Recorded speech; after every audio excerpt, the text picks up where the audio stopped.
Les ressources naturelles sont au cœur de l'économie. La chronique des matières premières décrypte les tendances de ces marchés souvent méconnus. Messieurs et dames, bienvenue.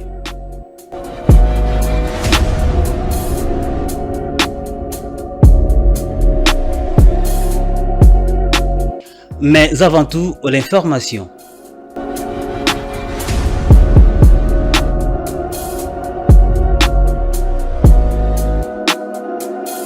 Nous allons parler des Honda qui annoncent un gros investissement dans les batteries au Japon. Les constructeurs automobiles japonais qui est également un constructeur des motocyclettes, des squads, des scooters, d'avions d'affaires, de générateurs électriques, des moteurs des bateaux et d'équipements, des jardinages et des bricolages Honda et deux autres entreprises nippones ont annoncé vendredi dernier un investissement de 434 milliards de yens, soit 2,9 milliards d'euros, pour produire les batteries électriques au Japon.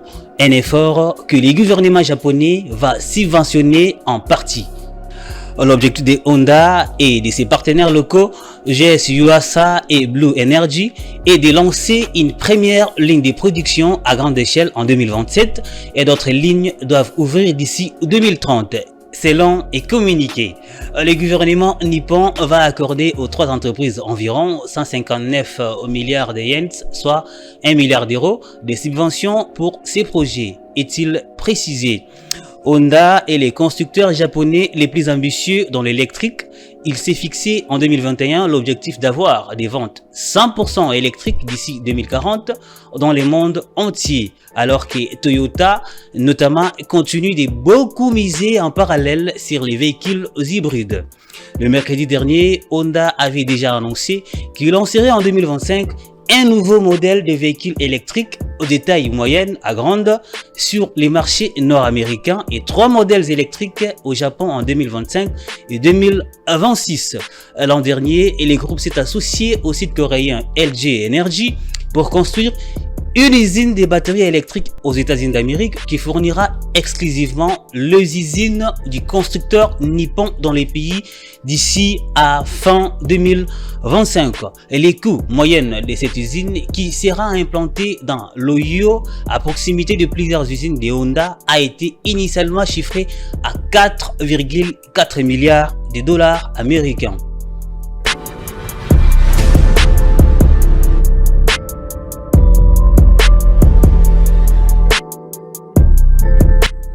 Nous allons à présent parler de matières premières, les minerais.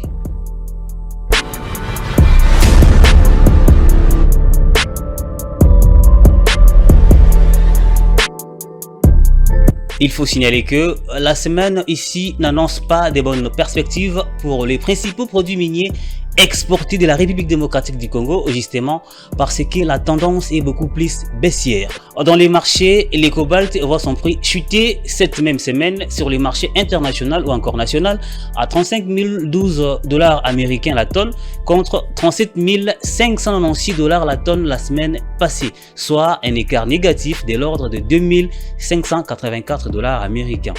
Les soucis continuent pour les zinc qui devraient encore chuter cette semaine à 2749,00 dollars la tonne contre 2704,50 dollars la semaine passée, soit un écart de prix négatif de 55,5 dollars américains. D'après les données des mercuriales du ministère des Commerces extérieurs de la République démocratique du Congo, les cours du cuivre devaient légèrement ralentir cette semaine à 8590,00 dollars la tonne contre 8638,00 dollars la tonne la semaine passée, dégageant ainsi un écart des prix négatif de 48 dollars américains. Le minerai de l'étain, quant à lui, connaît une baisse sensible cette semaine sur les marchés internationaux. En effet, l'étain de la RDC exportatrice s'est négocié à 26 681 dollars la tonne cette semaine contre 27 715 dollars la semaine passée, soit encore un écart des prix négatif de 1034 dollars américains. Quant à l'or, ce produit maintient son prix de la chute encore cette semaine à 56,16 dollars les grammes contre $60,03 les grammes la semaine passée, soit une baisse de 3,87 $ américains. Le Tantal maintient sa dynamique et se vend à $384 les kilogrammes cette semaine contre $380 les kilogrammes la semaine passée, dégageant ainsi une hausse des prix de $4 américains. Les cours du minerai d'argent est également en hausse cette semaine à $25,03 les grammes contre $24,92 les grammes la semaine passée, dégageant ainsi une hausse de $0,11 américains. On va à présent parler des matières premières agricoles, forestières et celles des consommations alimentaires.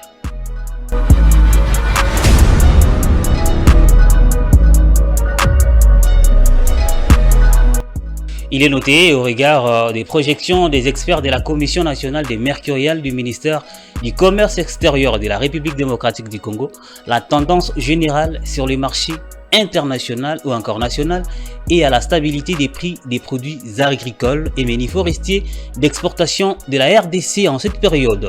Les constats est que 3 produits sont en hausse cette période. Nous allons parler du café Robusta qui se vend actuellement à $2,28 les kilogrammes contre $2,09 les kilogrammes la semaine dernière, soit un écart des prix positif de $0,19. Quant au café Arabica, lui aussi affiche une tendance haussière cette semaine à $3,27 les kilogrammes contre $3,14 les kilogrammes la semaine dernière, dégageant ainsi une hausse de $0,13 américains.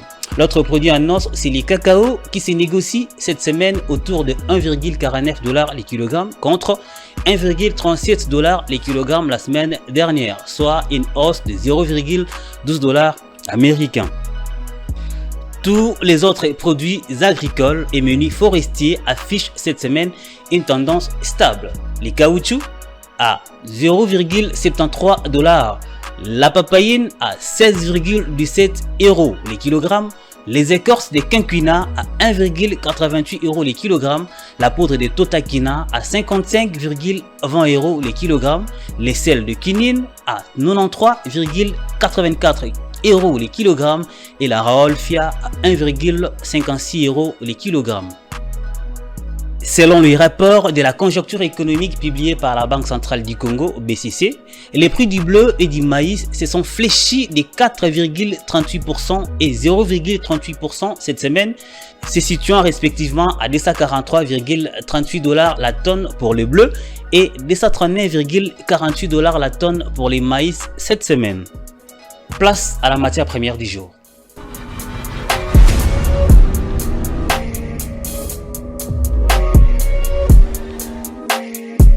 Chronique des matières premières. Ce numéro choisit pour vous le méthane. Le méthane est présent à l'état naturel sur la Terre. La formule chimique de cet hydrocarbure de la famille des alcanes s'énote CH4, un atome de carbone et 4 atomes d'hydrogène. Découvert en 1976 par Alessandro Volta, le méthane se trouve dans des régions naturelles peu ou pas oxygénées comme les marais. Il est produit par les organismes vivants, végétaux, animaux, sous l'effet de la fermentation ou de la digestion. Incolore et inodore, le méthane constitue 90% du gaz naturel qui est la 3e ressource énergétique mondiale utilisée après le pétrole et le charbon. Le méthane est le seul hydrocarbure qui puisse être obtenu par un procédé naturel. Il représente un risque pour l'environnement car le méthane est l'un des principaux gaz à effet de serre. D'abord appelé gaz des marais, le méthane est un gaz produit de façon naturelle et biologique. La production de méthane est relativement facile. Aujourd'hui, le méthane est utilisé dans la production d'énergie et du gaz fossile. Grâce à la fermentation artificielle, il est possible de produire du biométhane, une énergie renouvelable. Le méthane, produit par des déchetteries ou les zones marécageuses, peut être récupéré et transformé en électricité ou en chaleur. Ce processus en est encore au stade expérimental. Le méthane est un gaz hautement inflammable qui doit être transporté à des températures négatives très basses. C'est notamment ce gaz qui est responsable des coups de grisou dans les mines. Le méthane a une capacité d'absorption des rayonnements infrarouges supérieure à celle du dioxyde de carbone. Sa combustion produit du CO2 et de la vapeur d'eau, deux gaz contribuant à l'effet de serre. Les activités humaines émettent de grandes quantités de méthane. C'est notamment le cas de l'élevage ou de l'agriculture qui produisent une masse très importante de matière organique et donc de fermentation potentielle. La production de méthane est difficilement contrôlable. Des récentes études montrent que l'océan produirait 10 à 10 000 fois plus de méthane que ce qui avait été mesuré jusqu'ici. Actualité du méthane, une des pratiques environnementales actuelles est de réduire les émissions de méthane en tarissant ses sources principales, agriculture et élevage. En RDC, on aimerait voir le gaz enfermé dans le lac Kivu produire dans les plus brefs délais de l'électricité comme l'a fait son voisin le Rwanda. Kinshasa se heurte à une résistance des organisations de défense de l'environnement. Greenpeace Afrique, par exemple, estime que le fait d'avoir procédé le 12 octobre au dépouillement des candidatures des sociétés pour l'extraction du gaz méthane du lac Kivu enfreint la loi congolaise. Fin de ces magazines Chroniques des matières premières. Merci de l'avoir suivi et à très vite.